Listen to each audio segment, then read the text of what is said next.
Okay, hello everyone.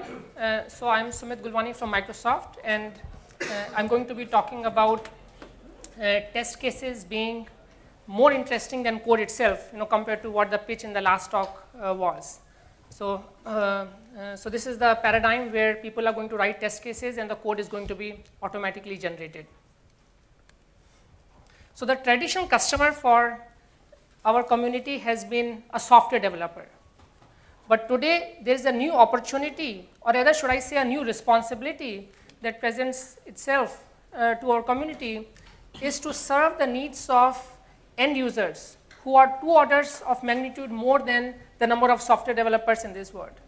So it turns out that 99% of people who have access to computational devices do not know programming. And they want to be able to write small scripts to automate repetitive tasks that they come across. So one option is to insist that they be trained to become programmers, or the other option is to actually provide them some domain-specific expert systems that can help them with their tasks. So what is it that these people typically struggle with? So in order to study this, I actually went and looked at help forums. So this is, for instance, what I figured out on spreadsheet help forums, where a person asks an expert on the community to give them a script that can, for instance, transform this input string on the left side of the arrow to the output on the right side. The expert looks at their example and tries to conjecture what their intent is and gives them back a macro to automate this. So in this case, the expert thinks that the user wants to extract 2 characters starting with the 5th one. So the user takes this macro, runs it on their data in their spreadsheet, and figures out that it does not do a good job on this other input, and sends this example back to the expert. The expert looks at it again and conjectures that maybe what the user wants to do is to extract the first substring that occurs between underscores characters. And this is the macro that he gives them back. So the user tests this and is happy with the result and sends a thank you to the expert. Now this interaction takes place over a course of several days. And we can actually automate it. We can automate the part of the expert where this interaction can actually take place in a few seconds. And this is the technology that we built, which was a paper that appeared in Popple 2011. And this is a feature that appears in Excel 2013. So I'm going to show you a demo of this feature.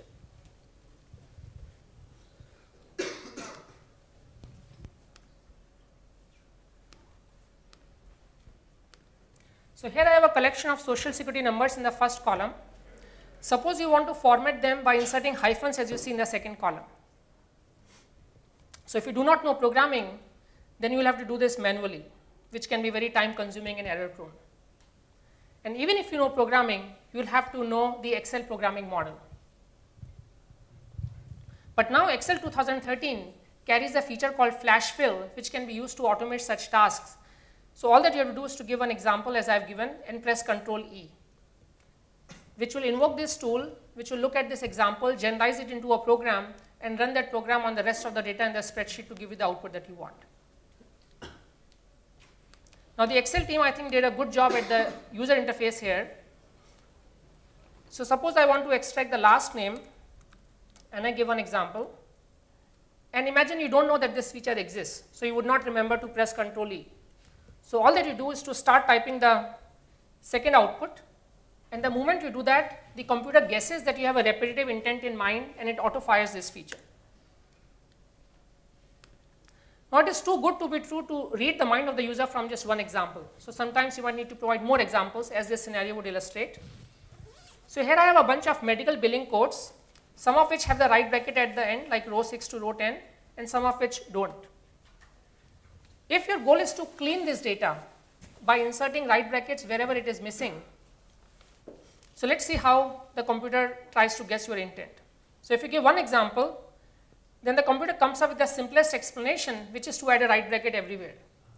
Maybe this is what you wanted, but otherwise you would observe that row 6 to row 10 are incorrectly transformed. So you can fix any one of these rows, and the moment I fix the second row, it is like giving a second example to the tool, and the tool can better converge to the intent that I have in mind. So you can use this to extract, let's say, relevant fields from huge strings in column A. So all that you have to do is to give an example each. Now imagine how much time it would take you to think about the logic and the Excel program that you'll have to otherwise write. So the tool can also learn quite sophisticated programs. So in this case, I'm learning a loopy program. You may or may not have spaces. You may put them in reverse order. You may use dots and so on.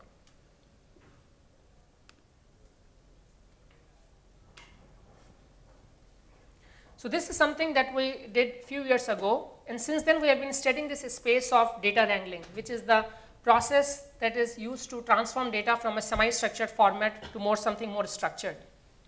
So it turns out that data is locked up inside various kinds of formats such as text files, log files, web pages, PDF documents, XML formats.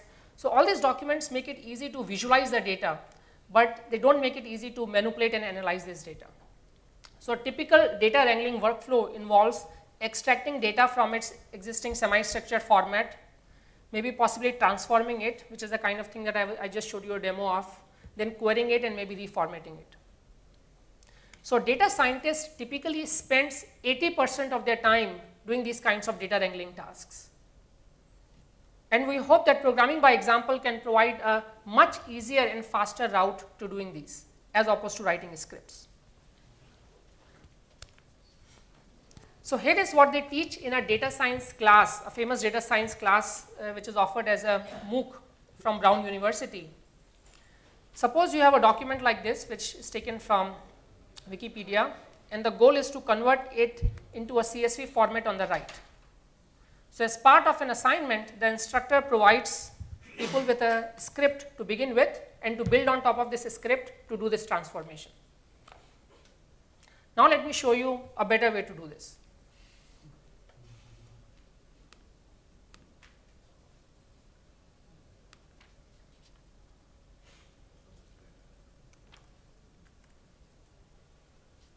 So I've loaded up that file inside this tool, and all that I will do is to actually give examples of the data that I want to extract.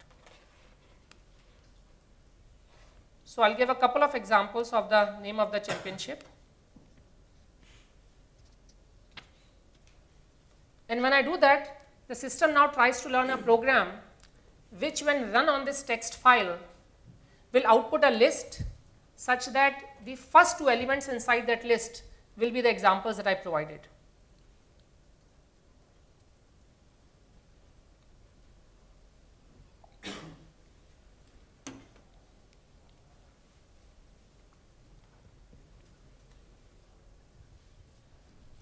So usually it's very fast, so I don't know why my computer is behaving a bit too slow now. Now let's say I want to extract the year. So in this case, I will need to give only one example, and the system will learn by intent, because in the previous interaction there was already a model of the document that it started building. Maybe let's say I want to extract the winning score. Now in this case, when I give one example, the system tries to identify other such winning scores, but didn't get the third one right, because it turns out that there is a different kind of dash or hyphen being used here. So again, all that I have to give is to fix this example. And when I do that, then the system can better converge onto the intent that I have in mind.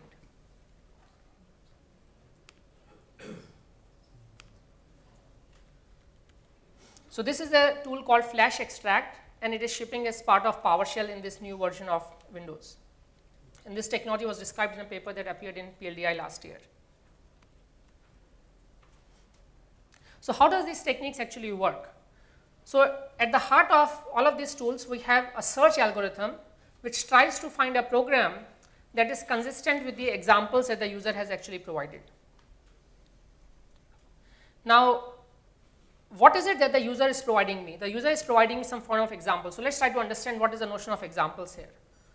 So canonically, examples are supposed to mean some pairs of input states and the corresponding output value that you want to generate. So this is a canonical notion of examples that is used in the programming by examples community.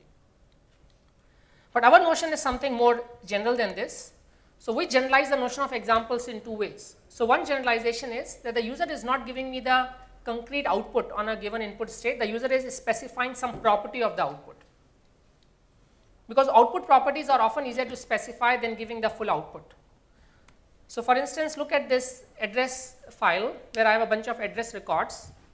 So I would like to ideally be able to highlight, let's say, the names of 2 people, and I would like this table to be constructed on the right side by the tool. So you can do this inside our tool. Okay. So in this particular case, what is it that the user has provided? So the input to the program that is generated is the entire text file, and the output is actually the table on the right side. So if the user were to provide me the exact output, there is nothing else for the computer to do. So what the user is telling me by means of highlighting 2 green records is some elements that belong to the output list. In fact, the system might learn a program which might go and highlight elements that are not desired, in which the case the user can also provide negative examples. In fact, the user can assert something more. The user can say that the examples that I have provided to you are actually a contiguous subsequence of the output list, or even more precisely a prefix of the output list. So these are all the properties that we can very easily exploit inside the search algorithm. Then the other generalization is that the user simply does not provide conjunctions of these constraints, but sometimes we might also be able to want to handle some Boolean combination of these kinds of constraints, that in a given input state, certain output property should be true. This usually arises as part of how we actually approach or solve this problem. So I will leave out any further discussion on this particular topic. So this is a problem definition that we have, that the user provides us an inductive specification, which is a Boolean combination of pairs of the form on some input state, the output should have certain property. And our goal is to find a program that meets such an inductive specification. So now this search, if I were to start, let's say, enumerating all possible programs of increasing size, is just not going to work, because the number of state space of programs is infinite.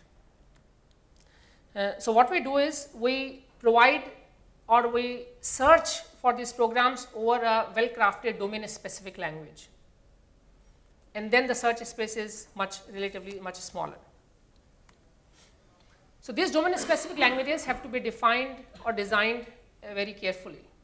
So on one hand, they need to be expressive enough to capture a wide variety of tasks that the user wants to do in that particular domain.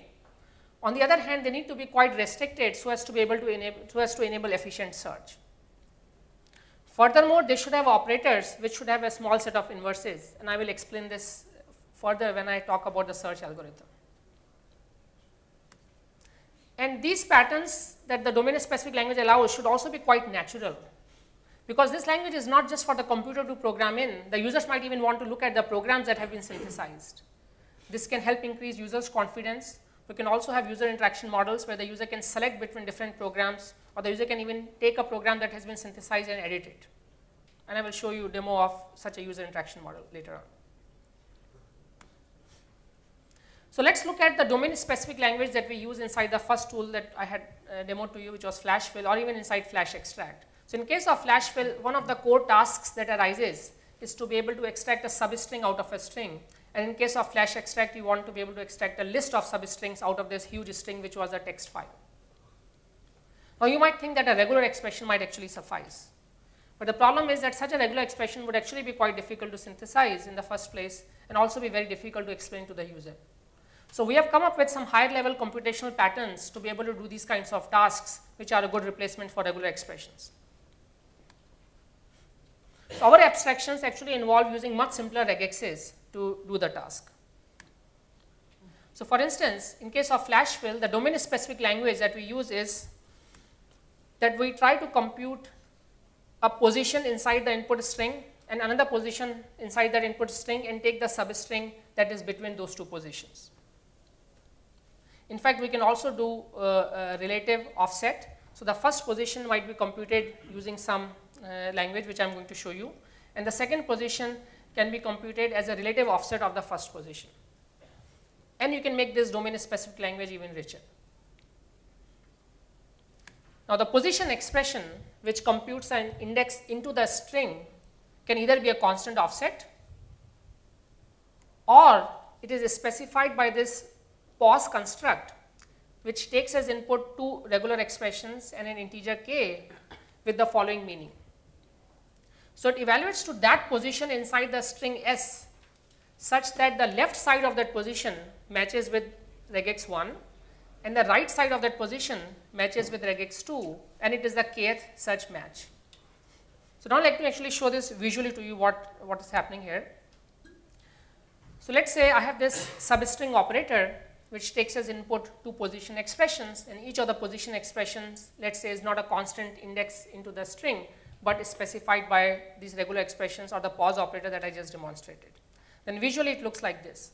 So I have this string S, then P is such a position such that the left side of P matches with R1 and the right side of P matches with R2, and similarly P prime is such that its context matches with R1 prime and R2 prime, and W is the substring in between. So this kind of substring language has some very interesting properties. So there are 2 very special cases. So if the regexes on the corners are epsilon, that is, they don't constrain anything about this context, then you are really describing the properties of the substring that you want to extract. On the other hand, if R2 and R1 prime are epsilon, then you are really describing the boundaries between which you want to extract the substring. And in general, we can have all of these 4 regexes being used, and you have a very powerful substring extraction operator. Now let's take a look at the domain-specific language that we use for the second task, which arises in flash extract, where we don't want to extract one substring, we want to actually extract a list of substrings. So common abstraction is, in the case of text file at least, is to split the file by lines and then select some set of lines using a filter operator. Then you map those selected set of lines to substrings within those lines using a map operator. And the domain-specific language for the filter expression can, for instance, say that I want those lines that have a certain regex, or I want those lines such that the previous line matches a certain regex. And the language for the function inside the map operator can be the same substring language that I just showed you earlier, the same substring operator.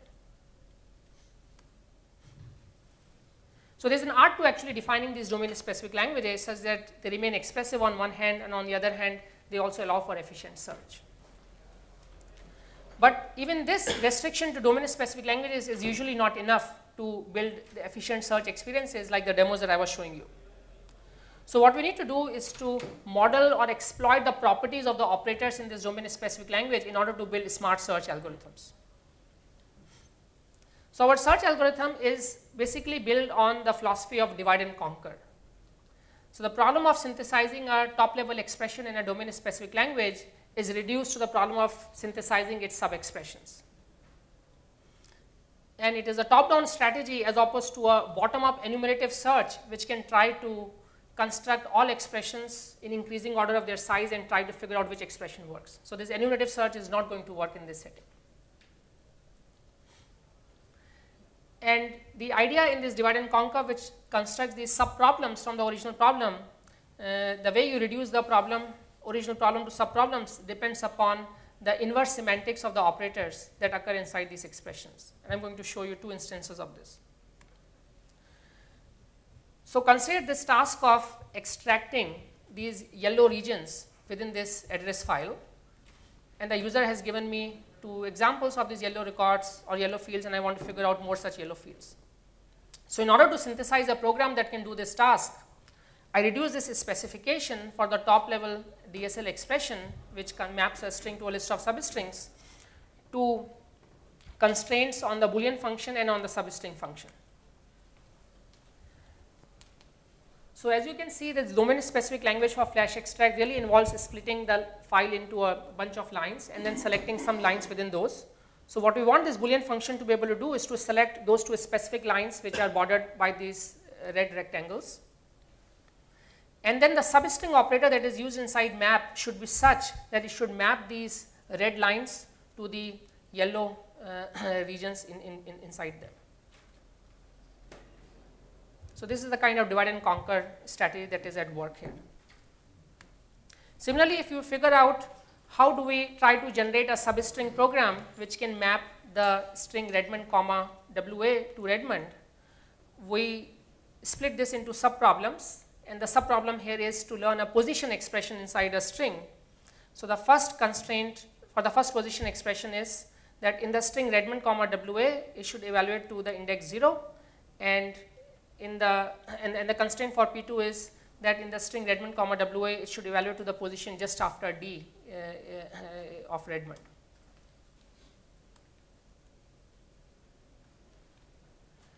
Now, the second challenge in designing such algorithms is that the intent that the user has specified is highly ambiguous, because examples are an ambiguous form of intent, it's an under specification. So now if you insist the garbage in, garbage out philosophy, these systems are not going to be very usable. So the challenge here is to really guess what is it that the user is trying to say by giving very few examples. So the strategy that we use is that instead of generating or synthesizing one program, we synthesize lots of programs and we rank them. So this ranking function is based upon defining a partial order over expressions in the underlying domain-specific language. The two basic principles that we use are that we prefer smaller programs, so that when the user gives examples of the form I1, O1, I2, O2, then we don't just end up learning a conditional which says if the input is I1, then the output is O1, and so on. But learning the shortest program also will not always suffice, because if you remember the flash fill demos, I was often able to learn the intent from just one example. So if the user gives me I, O, I can learn the shortest program print O, which is also not going to work. So you want to prefer programs without constants. So this is a simple basic ranking scheme. It turns out that this is still not good enough for usability. We need something much more sophisticated, where we use a linear function, linear weighted function over some program features, and these weights are learned using some machine learning techniques. And when we use this more complicated ranking functions, then we are able to bring down the average number of examples that are required in the basic ranking scheme from almost 4 to 1.5. And this is what was very important for the Excel team to be able to make a decision to ship out this technology. So let me just show you how good our ranking scheme really is here. So what do you think I'm trying to extract in column B? The first character, right? And what would be your guess here? First two characters. First two. And building on what you said, you know, here you probably think the first three. But what do you think I'm trying to extract here? The first name. The first name, right? And this is what the system does. But if I really wanted the first 4 characters, all that I have to do is to give one more example, and then the system will actually fix it. And here I'm trying to extract the initial, and the system gets it right. So it figures out that the lower f here does not come from these lowercase f's, but it is a lowercase versioning of this capital F in the system. I have a question. Sure. What if you try to extract the second letter of each word? Could you repeat the question into the microphone? Does that work? Yes, so I can try to do those things. And I'll repeat the question. What if you try to extract the second letter of each word? Does that work? Let's see if it works. But both words. So it seemed to work. It does? Here. Oh, okay, perfect. Right. So I can try more of these tasks, right? But the good question to ask is, you know, for what kinds of tasks would the system be able to do and it will not be able to do? Where does the boundary lie? So underneath this system, there's a domain-specific language, and if the task that you want to do fits within the domain-specific language, the guarantee of the search algorithm is that it will ultimately find that program with sufficient number of examples, and we try to use good ranking schemes to make the number of examples small. If the task that you want to do does not fit the domain-specific language that we have, then the system will try to fail and will say, sorry, the program is not possible to be synthesized from the constraints that you need. So what is the training set for the machine learning algorithm? Is it the user's program, or is it some you've developed some heuristics and they ship with the program? Yes. So this is the latter. So machine learning is not being used here. So here we use a technology called program synthesis, which searches for programs using the search algorithm that I described in this divide and conquer manner. There's no machine learning being used. Machine learning is used to construct these magic weights over the program features, and these weights have been learned in an offline phase. And the training data for that machine learning system look like something like this. Oh, on this particular input file, if the user gives me these 3 examples, then these are the other things that I want to extract. So that becomes our training data. So I want the ranking function to be such that I can quickly get a program from even 1 example instead of 3 examples. Where did that training data come from? Me looking at help forums and finding real tasks. Could you repeat the question? Yes. So the question is, where did that training data come from? I spent 3 weeks building an initial prototype of this tool. I spent 3 months trying to figure out the pain that end users have by looking at help forums. Excuse me, I have one more question. Here's the microphone. Okay, I have one more question about the limitations. Because all you show here was some kind of extraction of the data. What about operation of it on a data? So I don't know, with the example that you show, for example, if I want to, let's say, change some names and surnames, or just yes, spell it in different, from left to right. So we have built 10 different tools of this kind. Each tool has its own domain-specific language that is specialized to doing tasks in that domain. The first demo that I showed you was more towards transformation tasks. It generates functions whose signature is string arrow string, or more precisely a tuple of strings to a string. We have also done some work in the space of XML transformations, which I think is very powerful in general. The next demo that I showed you was an extraction related task, and if time permitting, I'll show you another demo as well for a tool that reformats the data inside the spreadsheets. So ranking is a good mechanism to reduce the number of examples that the user needs to provide, but it is still not a foolproof mechanism. And we have to really think firsthand about what is the debugging experience that we will provide in this new programming paradigm.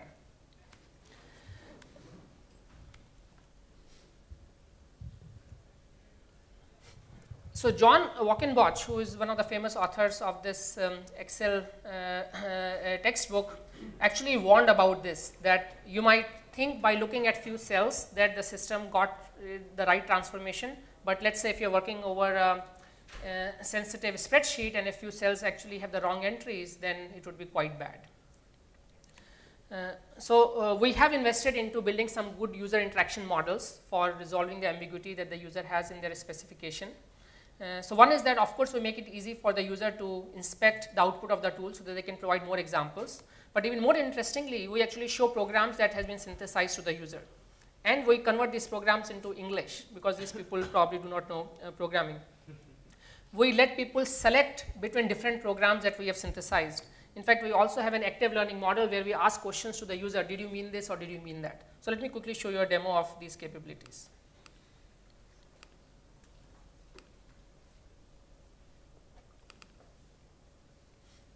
So here I have a bunch of citations that I have copied and pasted from a PDF document. And suppose my goal is to figure out who is the most cited author in this list of references. So as you can see that each reference consists of a list of authors, followed by the paper title, followed by the year in which the paper occurred. And after giving 2 examples of top level blue records, the system goes and extracts other such blue records. And you can see this pane on the right side. This is supposed to make it easy to, this gives you a bird's eye view of the document and supposed to make it easy to figure out where things went wrong. So there are 2 white regions here which are unexpected because these records are supposed to be contiguous. So the system didn't get it right. But if you fix one of them, then the system will go and also fix the other one.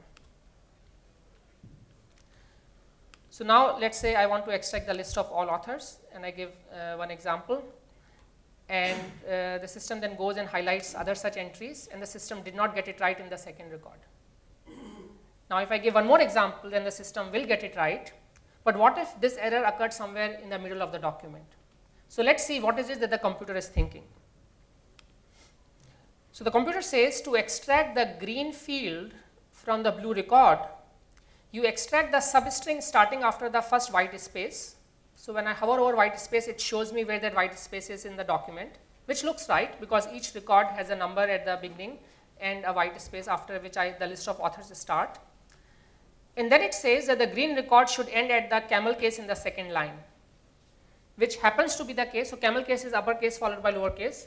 So it happens to be the case for the first record, but it need not be the case for every record, which is something that I know from my higher level knowledge of what this document is. So I know that this part of the program is actually incorrect. The ending logic of substring is actually incorrect. If I click on this arrow, then I can ask the computer to actually show me other highly ranked alternatives that it had generated. In fact, the next highly ranked alternative is the correct one, which says the first dot after camel case. And when I click on it, then the system shows me the right behavior.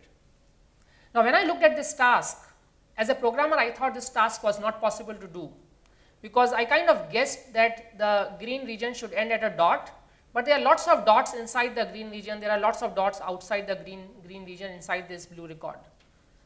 But the system was able to figure out one such logic that works, which is it is the first dot after camel case, because these dots that occur inside the green field are actually after uppercase. Now I can go further and let's say figure out here. And if I give one example, then the system thinks that I want to extract the first number before a dot, which is not really correct. Because this is a page number. If I just click on it, it is a signal to the system that this is not correct. The system then goes and tries to get the next highly ranked program and uses that. And now it changes the program to last number before a dot, which is the right thing. I can even go and extract nested data. So let's say I want to extract this list of authors individually. So by giving a couple of examples, the system will now be able to generate this structured data. Which you can easily transform it into JSON or any kind of other format that you want. And in a tabular form, we display it like this.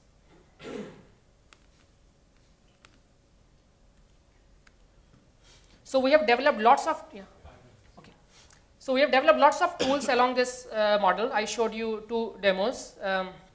Then we have developed tools which can understand semantics of strings, like if 3 is March, then 4 ought to be April, and so on. The version inside Excel will not be able to do such transformations. We can do other kinds of transformations such as rounding and formatting numbers. Now imagine whatever language you are programming in, you have to remember the format characteristics of even formatting, let's say, numbers or dates. But examples are a natural way of expressing intent. We can even do much more complicated tasks like text normalization. We also have developed a programming by natural language technology for doing querying, such as how many people make more than average in a given payroll spreadsheet. You can ask queries like that. We have also done some technology on reformatting tables, on automating repetitive tasks, let's say inside your PowerPoint slides. But I'm going to show you another demo of something which is more significant, which helps you extract data or reformat data within spreadsheets. So after some kind of non-trivial, more non-trivial processing from the citation extraction demo that I showed you, you might end up in a situation like this where I have the number of citations for each author in a given conference, and let's say I have this data for multiple conferences here. And now I want to figure out who is the most cited author across all of these conferences. Now if this data was in a proper structured tabular format, I can use tools like Power BI or write SQL queries, but the data is not really like that. So I can actually tell the tool to construct me a table with 3 columns. And I can give examples of entries that should be there inside this column. So this is my first example. And then I can give an example somewhere down below to make it more representative. And then the tool will try to learn a program which can generate a table which is going to have tuples of the kind that I have provided.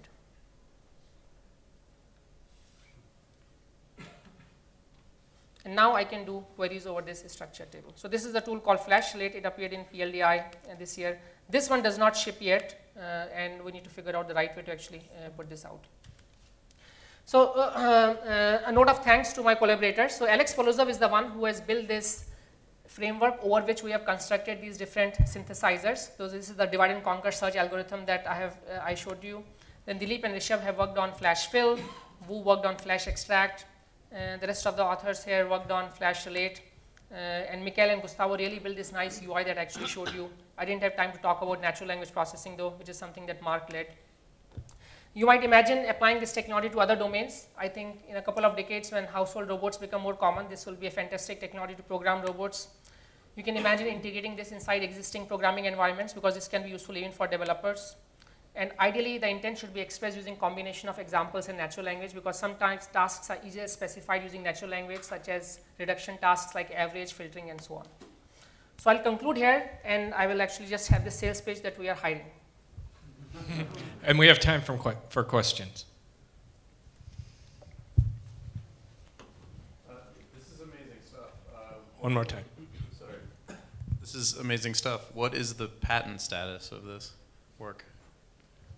So Microsoft owns all the patents in this space. I've been doing this work at Microsoft Research for the past 5 years, and we do have patents on most of it.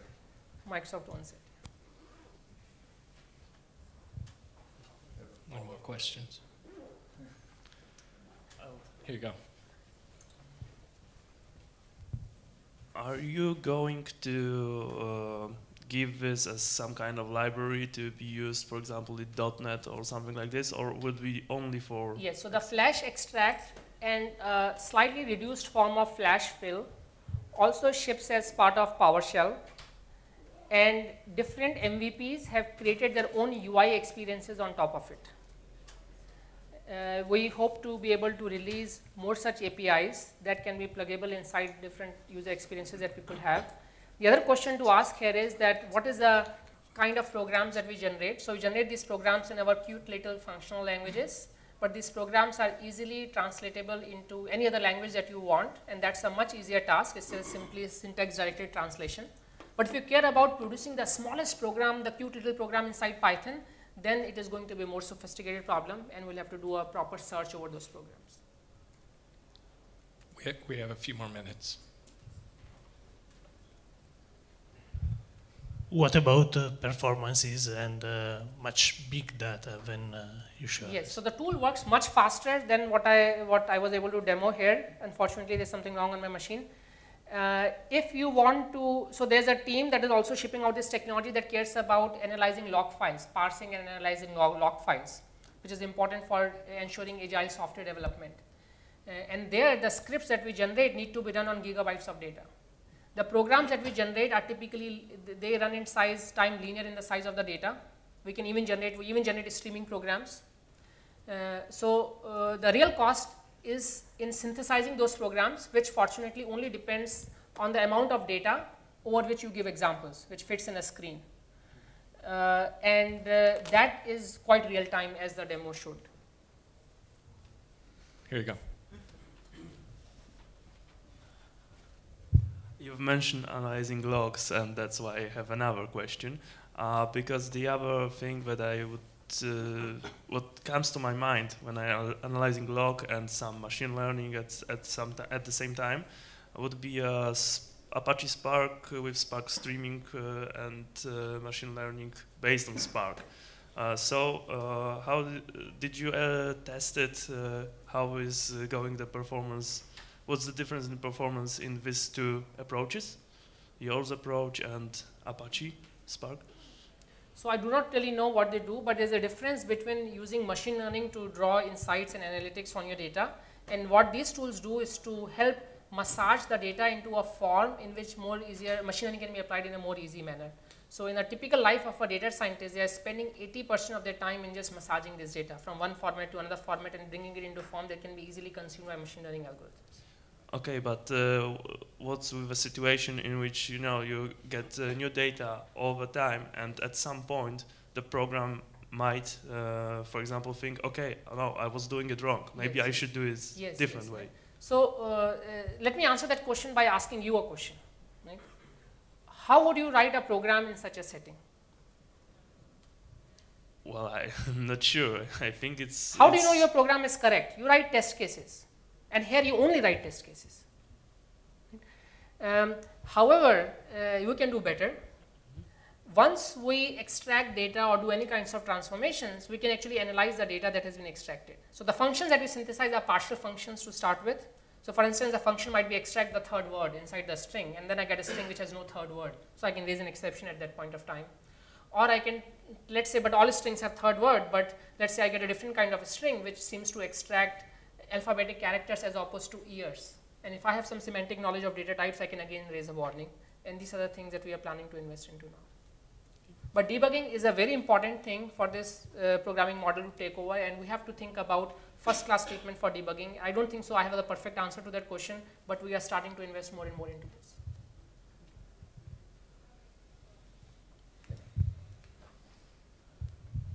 Just a small question on the UI.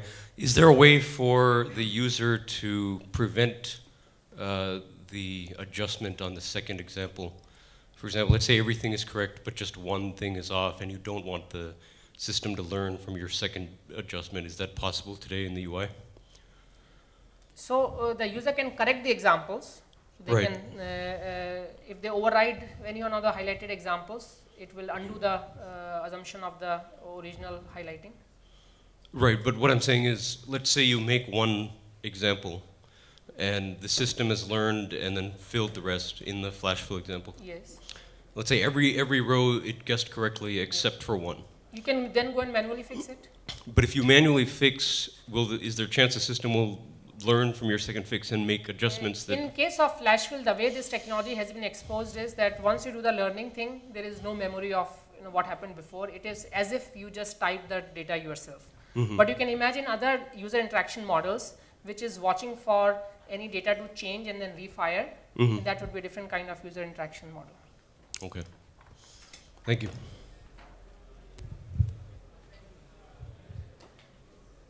Thank you very much.